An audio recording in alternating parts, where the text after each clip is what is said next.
E o último indicador de endividamento que nós vamos analisar é a composição do endividamento.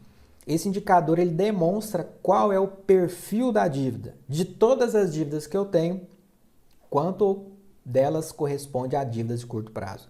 E quando a gente fala dívidas, corresponde a passivo circulante e não circulante. E dívidas de curto prazo ao meu passivo circulante. Então, nós vamos identificar esse perfil de endividamento dos 2 anos que nós temos em análise.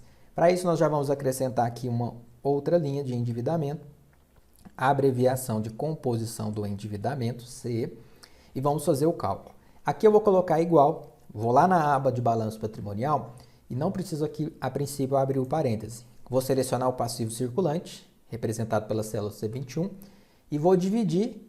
Aqui, depois da divisão, eu vou abrir o parênteses, porque nessa divisão eu vou somar o passivo circulante novamente, mais o não circulante, que corresponde ao capital de terceiro. Então, eu estou fazendo a razão das dívidas de curto prazo, que é o passivo circulante, sobre as dívidas totais, que é também o passivo circulante mais o não circulante. Vou fechar o parênteses e vou dar Enter.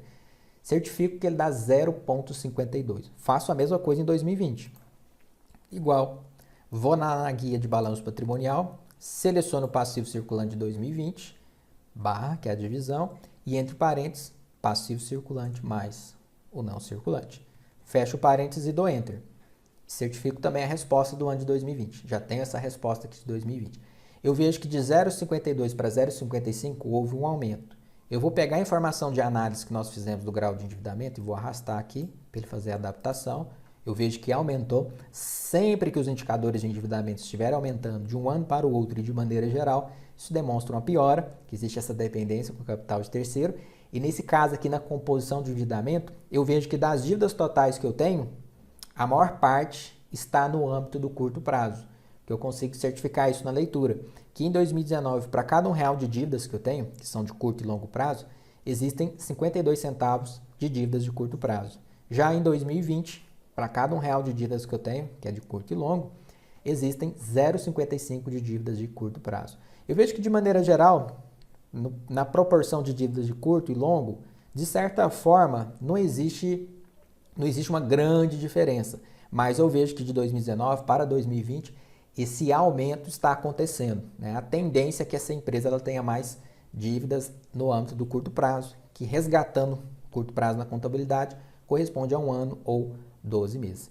E automaticamente, quando eu tenho mais dívidas a curto prazo, maior o risco financeiro, que é algo que eu preciso pagar praticamente mais rápido, né? Enquanto que no longo prazo eu pelo menos vou ter no mínimo 12 meses ou 1 ano a mais. Faço a leitura também dessa fórmula, da forma que nós falamos, mas agora aqui na escrita, aproveitando aqui o grau de endividamento. Vou arrastar aqui a informação, mas eu posso copiar também, tá? Vou lá no gabarito, copio a informação do composição de endividamento e colo essa informação aqui.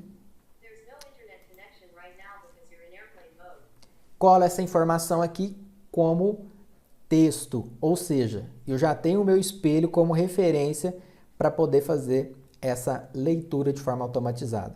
Observo, olha só como é que está a parte inicial. Para cada R$1, e aí eu preciso fazer aquela adaptação de dívidas, né? Aqui eu vou fazer a adaptação manualmente. Então, para cada R$1 vou pagar aqui manualmente as informações. E eu vou escrever dívidas. Vou dar Enter inicialmente. Então, para cada R$1 de dívidas, 0,52 em 2019 e 0,55 em 2020 são dívidas de curto prazo. Vou copiar essa última etapa da fórmula. E aqui eu vou adaptar.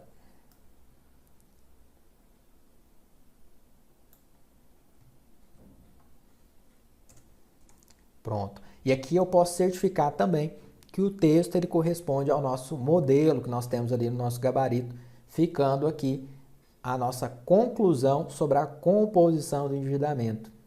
Então, nós certificamos a nossa análise, certificamos a nossa leitura, fizemos também o cálculo do ano de 2019, do ano de 2020 e verificamos que no âmbito do curto prazo, essa empresa ela está aumentando o perfil de dívida. Nós também podemos apresentar esse indicador de forma em percentual. Caso você deseje, você pode multiplicar essa resposta por 100 e também fazer a adaptação na leitura, né? Então, Na leitura seria para cada R$ 100. Fica a seu critério, dependendo aí da necessidade do seu gestor ou do seu cliente, você pode fazer essa adaptação ou essas adaptações.